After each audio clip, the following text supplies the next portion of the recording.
Augusto B. Leguía, en el Perú, 1919-1930. En 1930.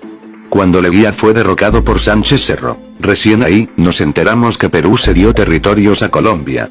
Perú, fue presionado por Estados Unidos para firmar dichos acuerdos con Colombia, todo lo que ocultó el gobierno del oncenio de Leguía. Modernizó Lima, construyó Plaza de Armas, Palacio de Gobierno, Palacio de Justicia. Sin embargo, lo hacía endeudando al Perú, deuda, que algún día destruiría nuestra economía. También dio íntegramente la explotación de nuestros recursos naturales a los Estados Unidos, a cambio de los préstamos que le daba a Perú. Recordemos este cartel que llenaba de falsas esperanzas a los tacneños y ariqueños. Tened confianza, seréis peruanos. Mientras los tacneños y ariqueños tenían confianza por este cartel que colgaba el gobierno de Leguía, embajador chileno Figueroa Larraín decía en Conversación y Cablegrama 90, como se ve usted estaba en lo cierto, al venirme asegurando que el señor Leguía no quería el puerto, sino el dinero. Empecemos. Veremos los hechos de la palabra de los especialistas, y la versión de historiadores. B. Leguía peleó por el Perú como militar y fue ganando reconocimiento hasta llegar a ser presidente del Perú. Se dejó adular mucho por las mismas personas y grupos poderosos que luego lo dejaron solo. B. Leguía llegó al poder sucediendo a José Pardo, durante el oncenio de Leguía, 1919-1930. Denominada la Patria Nueva.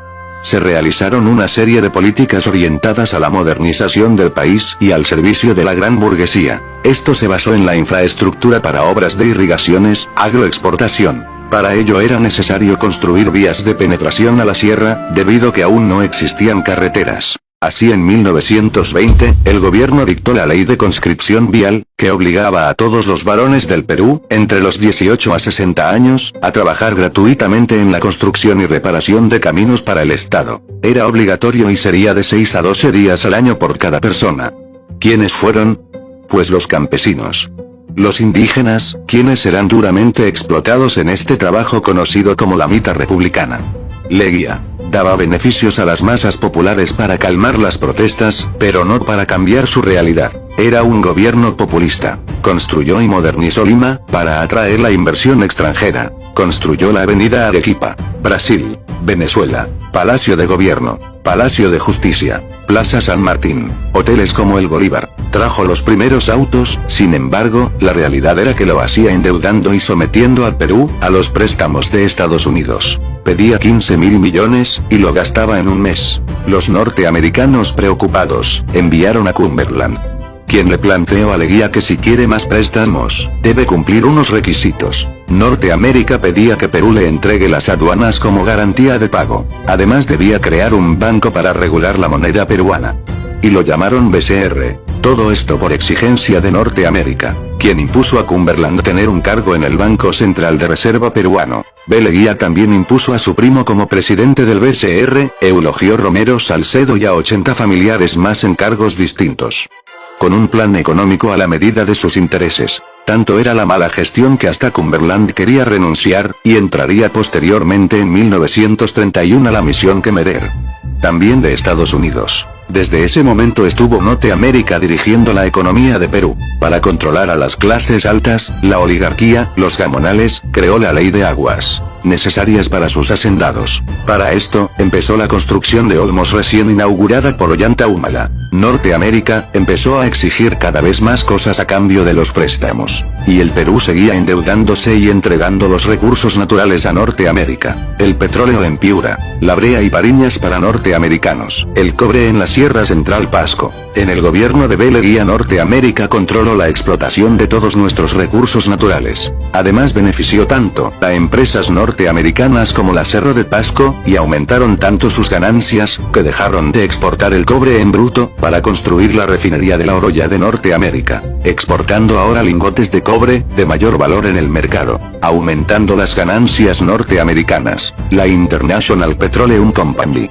más conocido por PPK como la IPC, empresa de petróleo norteamericana, que no pagaba impuestos por exportación, no pagaba impuestos por extracción, y hasta el suelo de Perú, era norteamericano. En el famoso acuerdo, el Laudo de París, firmado por Leguía y Estados Unidos, puso fin al problema de las fronteras. Escriben así historiadores simpatizantes de Leguía. Sin embargo, la realidad era que lo hacía cediendo territorios que ponían al Perú en desventaja, como el Tratado de Salomón Lozano en 1922.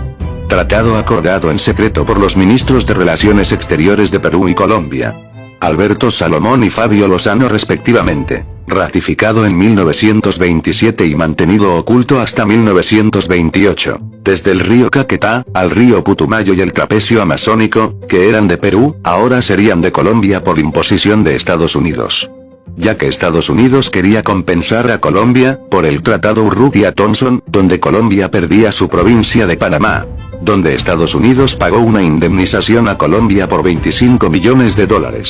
El tratado fue firmado en 1914, en contra de un sector de colombianos. Nadie se enteró del Tratado de Leguía, recién fue publicado en 1930, cuando fue derrocado. Tanto era el dominio norteamericano en Perú, que presionaba a Leguía ceder nuestro país a Colombia, y este obedecía por la presión del préstamo, aumentando la deuda externa que algún día destruiría nuestra economía. Además, Leguía vendió Arica a Chile por $6 millones.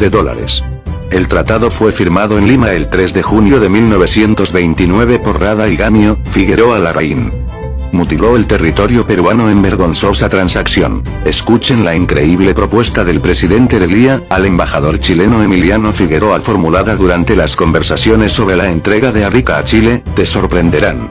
Le propongo en definitiva lo siguiente: la entrega por parte de Chile de 6 millones en vez de 2. El New York Times informó el 4 de junio de 1929 sobre la venta de Arica a chileno por $6 millones. Ningún país lo pudo creer. En el gobierno de Leguía, la oligarquía peruana y grupos poderosos de aquella época con su falta de preocupación por el trabajador peruano, trajeron como consecuencia la formación del socialismo, cuyo líder fue Lamauta Mariátegui, y también dio lugar a la creación de la CGTP, que fue fundada el 17 de mayo de 1929. Exilió a varios líderes de otros movimientos políticos opositores, como José Carlos Mariátegui y Víctor Raúl Haya de la Torre a México. Finalmente las protestas contra el gobierno de Leguía venían de todos los lados. Cuando Estados Unidos quebró su economía por el Jueves Negro, la famosa crisis económica, el crack de 1929, en Perú también quebró su economía, por su dependencia económica. Las exportaciones de materias primas cesaron. Los préstamos de Estados Unidos cesaron. En el gobierno de Leguía hubo corrupción, la lista de acusaciones es extensa referida a empréstitos nacionales, licencias para el juego de envite, el comercio del opio. El Perú sería testigo de las barridas policíacas periódicas de fumaderos. El opio se vendía a través de un monopolio gubernamental, reorganizado en 1921, violando en ocasiones por lotes ilícitos de amapola. Además, el otorgamiento de privilegios y facilidades a los monopolios en la explotación del petróleo a favor de la Standard Oil Company, la construcción de carreteras y ferrocarriles sin licitación, la compra de las haciendas Sasapa y La Molina y otros. Diversos testimonios probatorios acreditaron la existencia de cheques girados por terceras personas, para ser depositados en la cuenta particular de Leguía, tal como lo refiere Jorge Basadre en la Historia de la República 62 edición, tomo segundo, páginas 3991-3992.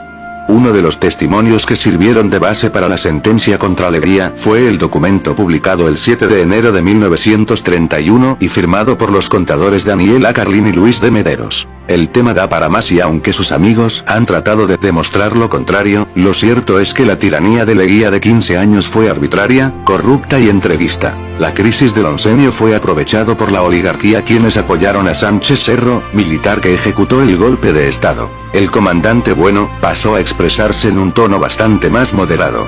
Señor Leguía, el capitán no interpreta bien el pensamiento de nosotros. Tenemos por usted consideración y respeto. Ha vestido el uniforme del soldado y defendió la patria. Pero está rodeado de un grupo de sinvergüenzas. Señor Leguía, los oficiales de la guarnición de Lima consideran que ha llegado el momento de que deje usted el poder en manos de una junta militar que tenga la confianza de ella. La expresión de Leguía cambió. Era como si por fin se diera cuenta de su situación. La ciudad y el país seguían durmiendo. Leguía fue arrestado y acusado de malversación de fondos del gobierno. Permaneció en confinamiento en el Panóptico de Lima, y murió en un hospital naval el 6 de febrero de 1932. Los políticos opositores se ensañaron con Leguía. La oligarquía y grupos poderosos cobraron venganza al ser desplazados por Leguía. Lo cierto es que el poder corrompe y más si te dejas llevar por los aduladores.